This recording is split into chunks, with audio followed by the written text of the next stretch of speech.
Assalamualaikum, selamat datang kembali di channel MA Tech. Nah, kali ini kita akan unboxing sebuah HP yang menurut saya ini tuh worth it banget. Budget seminimal mungkin, dapat spek yang semaksimal mungkin. 1,7 jutaan aja itu dapat MediaTek Helio G99, RAM-nya 8GB, layarnya AMOLED dan lain-lain. Penasaran ini HP apa? Yuk lanjut kita buka aja. Oke, ini adalah Infinix Note 12 2023. Itu ada dua versi, Note 12 2022 dan 2023. Kalau yang 2022 itu pakai MediaTek Helio G96, kalau yang 2023 itu pakai MediaTek Helio G99. Nah, HP ini rilis di Indonesia itu sekitar 10 bulan yang lalu, yang waktu itu harganya sekitar 2,6 jutaan. Sekarang itu harganya terjun bebas cuma 1,7 jutaan aja. Dan untuk link pembeliannya sudah saya taruh di deskripsi video ini. Oke. Untuk tampilan boxnya seperti ini ya. Ini warna putih. Di sini ada hero dari Mobile Legends. Infinix Note 12 2023. Ini dia MediaTek Helio G99. RAM-nya itu 8GB plus 5GB. 5GB nya ini fitur virtual RAM dan storage-nya 128GB. Garansinya ini 18 bulan atau 1,5 tahun. Kemudian di bagian belakang seperti kebanyakan Infinix ya, keterangan spesifikasinya itu ditulis lengkap banget. Kalau kalian pengen baca, pause aja di bagian ini. Yang pada intinya RAM-nya tadi udah saya sebutin ya. Ya, resolusi layarnya itu Full HD Plus, fast charging 33 watt, kamera 50 megapiksel, ini kamera belakang dan dual speaker stereo. Yuk lanjut kita buka aja. Nah, dengan spek singkat yang udah kita lihat ya, harga 1,7 jutaan itu worth it banget. Nah, di dalamnya yang pertama ini ada si HP-nya. Oke, kita taruh dulu. Selanjut di sini ada SIM tray ejector. Terus di sini ada kitab-kitab seperti buku panduan pengguna dan juga kartu garansi. Ini garansi dari Calcare. Dan yang saya suka ini tersebar luas ya di kota-kota. Di daerah saya pun yang kotanya kecil itu ada di Blitar, kartu perpanjangan garansi. Terus di sini ada silikon case bening ya atau transparan. Lanjut ada kepala charger yang punya output maksimal 10 volt 3,3 ampere atau 33 watt. Dan terakhir ini ada kabel USB yang jelas sudah Type-C. Oke, ini kita rapiin dulu. Dan kita lihat di HP-nya Infinix Note 12 2023. Nah, bahasa desainnya tuh kayak gini ya. Housing kameranya itu bulat hitam. Kalau dilas-kilas ini tuh mirip kayak Itel S23.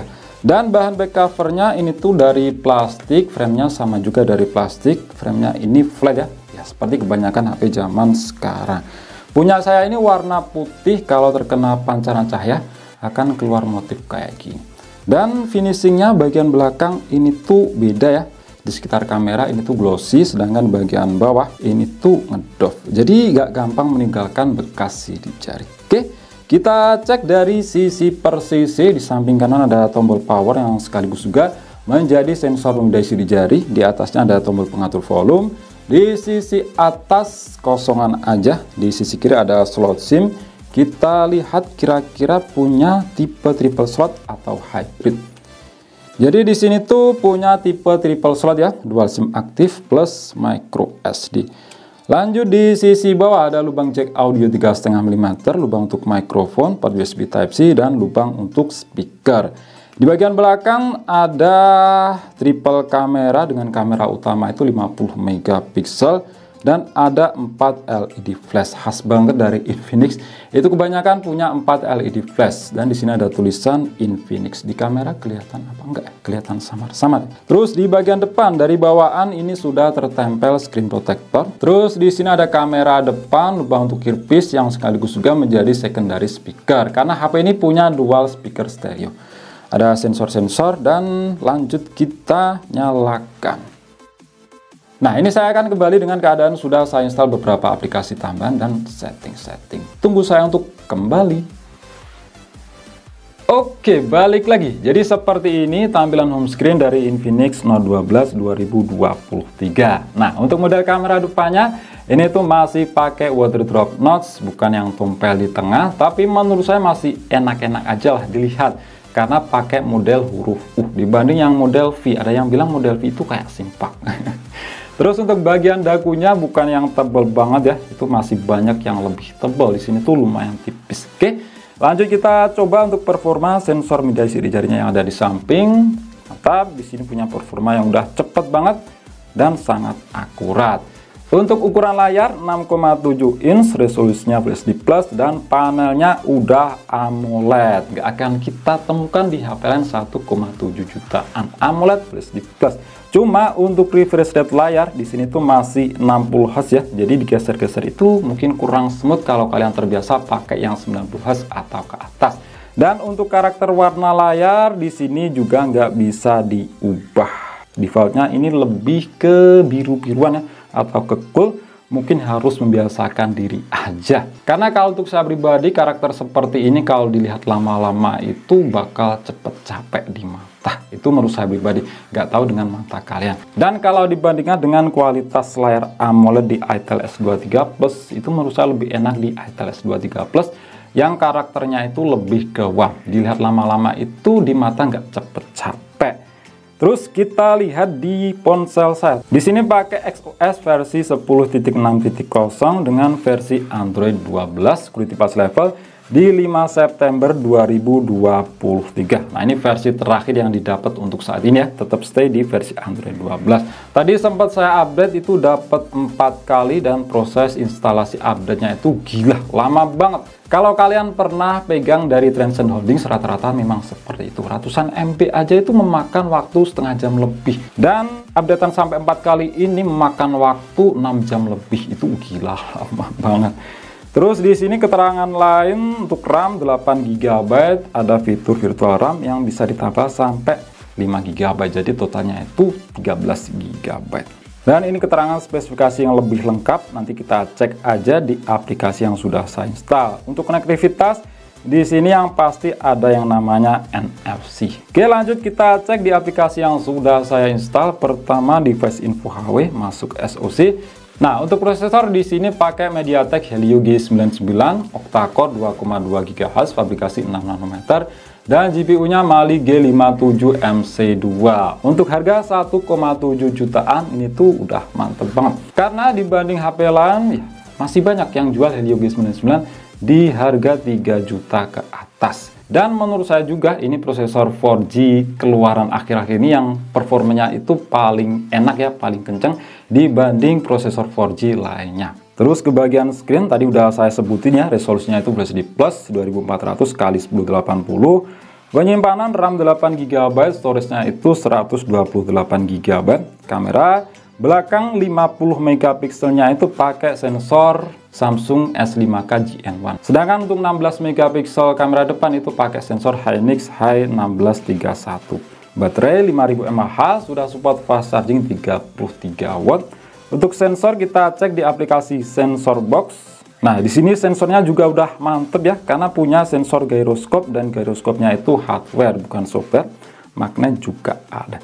Jadi untuk harga 1,7 jutaan fiturnya ini udah mantep banget. Gyro ada, layar AMOLED, NFC juga ada, prosesor juga kencang, RAM 8 GB, storage juga gede 128 GB. Nah, untuk skor Antutu kira-kira ini dapat berapa? Ini saya tesnya pakai Antutu versi 9. Karena pernah saya tes di Antutu versi 10 itu harus pakai Antutu 3D Benchmark versi Lite. Dan menurut saya itu skornya kurang akurat. Di sini dapat skor yang juga tinggi untuk harga sekelasnya, dapat di angka 370 ribuan. Rinciannya itu seperti ini, CPU 10 ribuan dan GPU 86 ribuan. Jelas dipakai buat harian standar ringan, ini tuh udah cepet ya, udah satset. Buat game juga termasuk paling mumpuni di harga sekelasnya. Untuk storage test, di sini udah saya tes dapat skor di angka 39 ribuan. Jadi storage yang berkapasitas 128 GB ini udah bertipe UFS 2.2, udah mantep. Kemudian untuk multi sentuh kebanyakan dari Transcend Holdings itu 5 titik sentuhan ya. Bener ya? Di sini 5 titik sentuhan. Baru nemu satu yang bisa 10 titik sentuhan, yaitu di Itel S23 Plus. Mungkin di Infinix Zero 30 juga 10 titik sentuhan ya, karena saya itu belum mencoba, jadi belum tahu. Lanjut kita lihat di bagian kamera. Jadi HP ini punya 3 kamera belakang, tapi anggap aja itu cuma satu yang beresolusi 50 megapiksel. Yang dua ini anggap aja sebagai pelengkap, cuma hiasan, yaitu lensa depth dan juga lensa QVGA. Sedangkan untuk kamera depan ini beresolusi 16 megapiksel. Untuk menu-menunya di sini ada film, terus video. Video bisa merekam hingga resolusi seperti kebanyakan Infinix, yaitu 2K. Dan mantapnya di sini ada opsi 60 fps tapi di resolusi Full HD. Dan mantapnya juga ada yang namanya itu AIS, stabilisasi video, tapi cuma jalan di resolusi Full HD 30 fps aja. Sedangkan untuk depan ini sama juga, ada yang namanya AIS tapi hanya jalan juga di Full HD 30 fps. Opsi lain itu paling tinggi resolusinya 2K 30 fps. Dan di sini nggak ada Full HD 60 fps ya. Terus menu lain ada Cam AI, mode cantik, potret, dan super malam. Kita lihat di menu Pro atau mode manual. Di sini bisa atur shutter speed, itu mantap, bisa sampai 30 detik. Dan ada juga yang namanya manual fokus. Nah, satu kekurangan menurut saya di HP keluarga Transsion Holdings, itu Infinix, Tecno, dan juga Itel, opsi untuk rasio fotonya ini nggak ada yang 16:9, karena itu menurut saya masih penting banget ya digunakan semisal buat thumbnail YouTube. Di sini itu pilihannya cuma 1:1, 4:3, dan juga full HDR. Nggak tahu mengapa dari zaman dulu Infinix dimulai dari layar full view itu dihilangkan opsi rasio 16:9. Kalau untuk kamera depan sih menurut saya ini tuh ya termasuk mantep lah di harga 1,7 jutaan ya. Ingat, di harga 1,7 jutaan dibanding HP lain. Nah, untuk hasil foto dan videonya kalian langsung bisa lihat aja ya sebagai berikut. Oke, seperti ini untuk hasil perekaman videonya. Ini di resolusi Full HD 30 fps dengan AIS itu menyala. Dan kalian bisa lihat sendiri ya, di sini tuh stabil banget dibuat jalan kayak gini. Untuk harga HP 1,7 jutaan, untuk hasil videonya ini udah termasuk mantep ya. Kalau untuk kualitas gambarnya seperti ini, beda banget lah dengan HP yang berprosesor Uni SoC, biasanya itu gelap dan detailnya juga kurang. Dan ini di resolusi 2K-nya. Dibuat jalan memang getar karena stabilisasi itu nggak bisa dipakai. Ini cocoknya di posisi stay di tempat ya. Semisal kita buat ngerekam apa gitu, pokoknya nggak buat jalan. Kita coba untuk autofokusnya.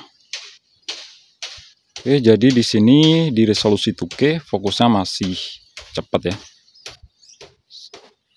Dan ini untuk hasil perekaman video dari kamera depannya, resolusi Full HD 30 fps, AIS itu aktif. Dibuat jalan ini stabil. Dan untuk hasilnya ini udah mantep banget sih, harga 1,7 jutaan ya.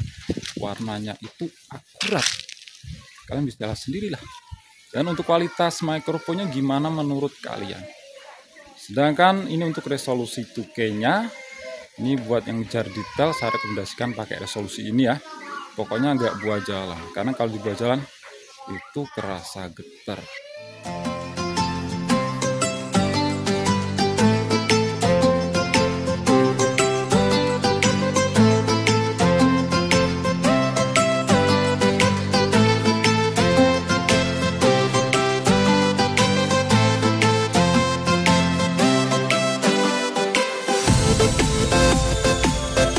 Lanjut kita coba untuk bermain game. Ini langsung ke Genshin Impact aja. Untuk settingan grafiknya ini kita atur sesuai dengan kelas prosesornya MediaTek Helio G99. Kita atur di terendah, tapi untuk FPS kita naikin ke 60 fps. Dan di sini kalian bisa lihat sendiri ya. Nih di pojok kanan atas. Nanti kita coba main selama 30 menit, kira-kira dapat rata-rata FPS berapa. Dan suhunya juga berapa. Ini saya main menggunakan jaringan WiFi. Ini kalau jalan-jalan kayak gini, asli ini sekitar 50 fps ke atas ya, enak.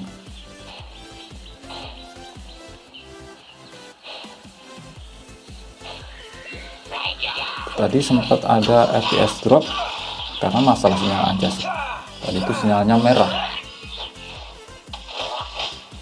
sinyalnya kuning merah mulus. Ini pas battle ya, dapat di atas sekitar kurang lebih 50 fps ya. Nah, ini udah main sekitar 17 menit dan fps nya makin lama makin menurun ya. Mungkin memang dibatasi supaya suhunya itu gak yang panas banget. Match juga sangat pengaruh. Di awal tadi bisa dapat fps rata-rata 50-an fps, tapi ini makin lama sekitar 30-an fps. Nah, ini udah main selama setengah jam lebih ya.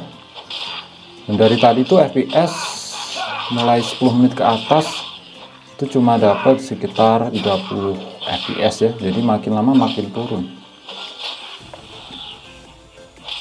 Kita selesai dulu di sini. Nanti kita lihat untuk suhunya kira-kira berapa derajat. Rasanya di sini nggak yang panas ya, cuma hangat-hangat wajar aja sih. Nah, ini fps bisa turun sampai 23 fps ya. Mungkin ini harus pakai cooler supaya performanya itu bisa lebih stabil. Oke, ini udah 32 menit, kita coba ukur ya untuk suhunya. Jadi benar di sini tuh mentoknya 41 derajat Celcius. Panas sih panas, tapi bukan yang panas banget, masih wajar lah. Kalau panas banget itu di atas 45 derajat, itu baru panas banget. Dan untuk fps rata-rata yang didapat, ini main selama 30 menit, kalian bisa lihat sendiri ya, 30 menit lebih.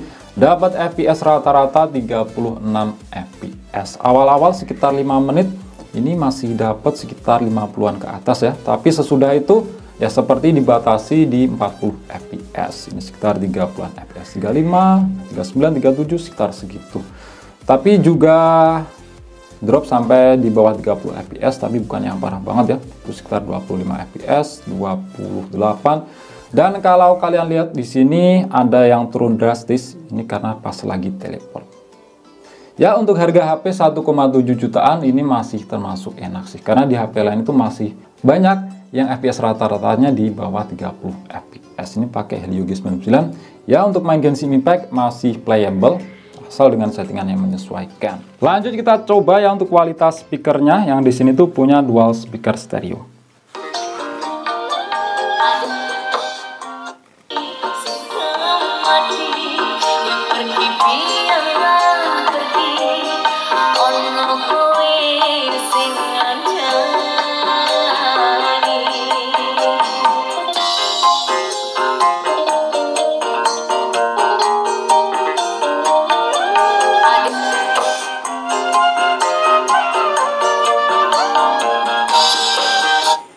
Nah, untuk kualitasnya kalau kita lihat di harga 1,7 jutaan ini tuh the best ya dibanding HP lain. Ingat, jangan dibandingkan dengan HP yang harganya itu 3 jutaan ke atas. Di sini powernya itu kenceng, di volume maksimal pun juga nggak pecah, dan bass dan triplenya itu masih kerasa. Detailnya itu masih enak banget lah di harga sekelasnya. Itu karakter Infinix yang dulu cempreng di sini nggak ke bawah ya. Di sini bassnya itu dapat, triplenya juga dapat. Intinya ini kualitas speakernya udah paling mantep di harga 1,7 jutaan. Oke, mungkin itu aja sih ya untuk video kali ini, unboxing dan juga sedikit coba-coba dari HP yang menurut saya ini tuh worth it banget karena harganya itu udah terjun bebas. Yang dulu 2,7 juta baru 10 bulan udah turun, sekarang itu di 1,7 juta. Dan speknya juga mantep, Helio G99, RAM 8GB, storage 128GB. Terus layar AMOLED Flash HD Plus, fast charging 33W, kamera juga udah lumayan banget. Ada AIS depan dan belakang untuk perekaman videonya. Dan untuk kalian yang udah pakai HP ini sebagai daily driver, boleh dong kalian berbagi pengalaman dengan menambahkan komentar di video ini. Oke, itu aja. Klik like jika kalian suka dan share jika kalian rasa video ini bermanfaat. Kita jumpa di video selanjutnya dan wassalamualaikum warahmatullahi wabarakatuh.